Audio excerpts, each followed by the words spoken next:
that just hit home with me, or even like just your excitement when you guys were talking about that Aristotle quote and zeal, and like where that comes from, like that. I was curious for that one, and then I was going to ask you maybe one more if you have time. But for the zeal, do you think about that often? I thought that was like really cool, just the premise of boiling and that backstory.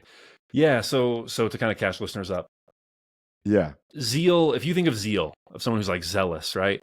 We have this connotation of it just means that you're enthusiastic, right?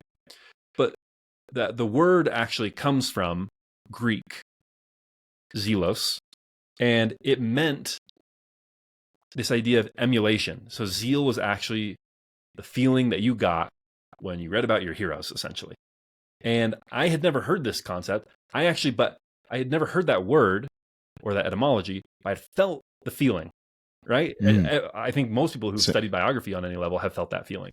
And I called it ambition porn, right? This feeling of like, wow, by reading about Napoleon, I feel like it's rubbing off on me and I'm getting this feeling. And then I found out, whoa, there's an actual word for this that the Greeks had, this zelos, this zeal. And it comes from, if you look at the root of the word, it comes from to boil.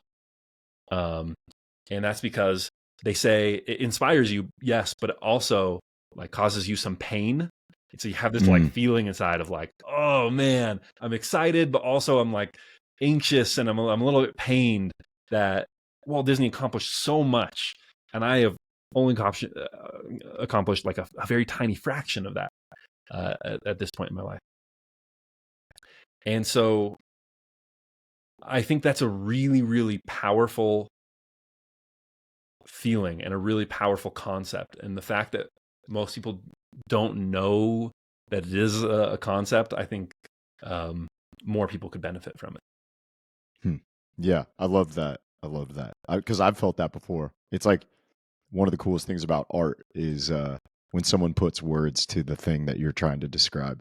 Like I'm like, I've had that so much, like that feeling so many times. And then I heard it's like zealous to zeal to zealous to overzealous, and you're like, oh, connect the dots. Yeah, totally. But